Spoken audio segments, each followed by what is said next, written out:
A Legião Romana, talvez a máquina de guerra mais impressionante e eficaz que já existiu.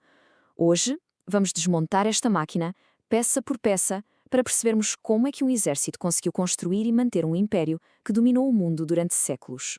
Então, qual era o segredo? O que é que fazia da Legião Romana uma força tão, mas tão temida? Eram os soldados mais fortes? Tinham armas secretas? Ou havia algo mais? Algo escondido na sua organização?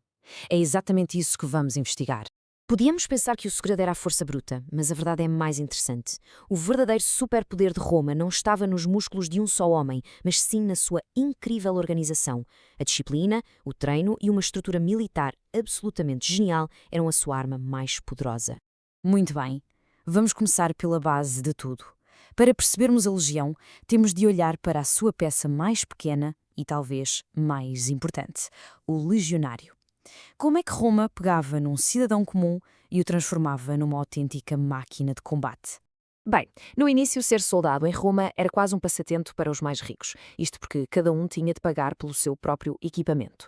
Mas, claro, para construir um império era preciso muito mais gente. E foi aí que veio a grande mudança, a criação de um exército profissional pago pelo Estado. De repente, qualquer cidadão romano, rico ou pobre, podia alistar-se e dedicar-se a 100% ao treino. E não era uma vida fácil. Para ser legionário, primeiro era preciso ser cidadão romano. Depois, fazia-se um juramento de lealdade total. A seguir, vinha um treino físico constante e absolutamente brutal. E o compromisso, servir durante 25 anos. Sim, leram bem, 25 anos. É um quarto de século de uma vida inteiramente dedicado ao exército. E o dia-a-dia era duro. Imaginem marchar quilómetros e quilómetros todos os dias com quase 30 quilos de equipamento às costas. Estamos a falar de armadura, armas, ferramentas para construir acampamentos, comida, tudo. A resistência física destes homens era simplesmente de outro nível. Ok, já temos o nosso super soldado, mas o soldado sozinho não ganha guerras. Vamos agora ver como é que ele se encaixava nesta gigantesca máquina de guerra. A organização da legião era tão perfeita que funcionava como uma pirâmide, uma verdadeira obra de engenharia humana. A base de tudo era a centúria. O nome pode enganar porque não tinha 100 soldados, mas sim cerca de 80. À frente estava o centurião, um oficial veterano, super experiente e respeitado, que lutava sempre na primeira linha com os seus homens. Estes 80 soldados eram ainda divididos em grupinhos de 8 que partilhavam a mesma tenda. Eram basicamente uma família, e este espírito de corpo era uma arma secreta em batalha. E a estrutura crescia a partir daí, de forma modular, quase como peças de Lego. Juntavam-se 6 centúrias e tínhamos uma coorte com quase 500 homens. Juntavam-se 10 coortes e tínhamos uma legião inteira com perto de 5.000 soldados. Esta organização permitia-lhes ser incrivelmente flexíveis no campo de batalha. É por isso que se diz que a legião funcionava como uma cidade em movimento. Não eram só soldados. Eles levavam engenheiros, médicos, ferreiros, tudo o que era preciso. Tinham uma capacidade logística tão avançada que conseguiam operar de forma totalmente independente a milhares de quilómetros de Roma. Eram autossuficientes. Portanto, temos o soldado e temos a organização. O que é que falta?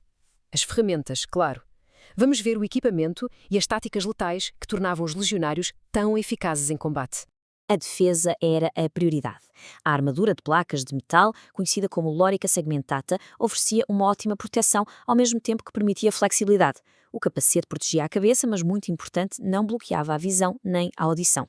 Mas a grande estrela era o scutum, aquele escudo retangular enorme que, quando usado em formação, criava uma autêntica muralha impenetrável. No ataque, a estratégia era um combo devastador. Primeiro, lançavam o pilum, uma lança pesada com um truque genial. A ponta de metal era macia de propósito para entortar quando atingia o escudo inimigo. E isto tornava o escudo pesado e inútil. Com o inimigo desprotegido, avançavam para o combate corpo a corpo com a gladius, uma espada curta e robusta, perfeita não para cortar, mas sim para perfurar. Um movimento muito mais rápido e mortal no caos da batalha. E claro, temos de falar das formações. A mais famosa é a testudo, que em latim significa tartaruga.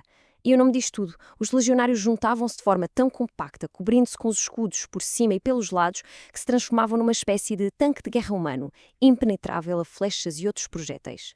Mas aqui está um ponto fundamental. Um legionário era muito mais do que um soldado. Era um engenheiro e um construtor de elite. No final de cada longa marcha, eles construíam o acampamento fortificado do zero. Em campanha, construíam estradas, pontes, aquedutos. Um legionário era tão perigoso com uma pá como com uma espada. Em batalhas campais, a sua organização brilhava com a tática das 3 linhas. A primeira linha atacava com tudo. Assim que começavam a cansar, recuavam de forma ordeira através de espaços deixados na segunda linha, que avançava, fresca e pronta para o combate. Este sistema de rotação permitia-lhes manter uma pressão constante e implacável sobre o inimigo. Vimos como a legião funcionava, mas e depois? Qual foi o seu verdadeiro legado? Bem, a influência da legião romana chega até aos nossos dias, de formas que por vezes nem nos apercebemos. Pensem nisto. A forma como os exércitos modernos se organizam, com oficiais, sargentos e unidades especializadas, é uma herança direta da estrutura romana. A enorme importância que hoje se dá à logística e à engenharia militar também vem deles. E mais, muitas das estradas que construíram para as suas legiões duraram séculos, e cidades europeias importantes, como Viena ou Colónia, nasceram como acampamentos militares romanos. No fundo, a legião foi muito mais do que um instrumento de conquista.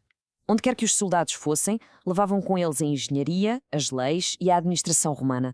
Foi uma força que unificou e padronizou o mundo ocidental de uma forma que ainda hoje sentimos. E para terminar, deixo uma questão para pensarmos. Se por um momento ignorássemos a tecnologia moderna, será que a disciplina de ferro, a organização superior e a flexibilidade tática da legião romana ainda teriam algo a dizer num campo de batalha atual? Fica a reflexão. Obrigada por terem estado connosco.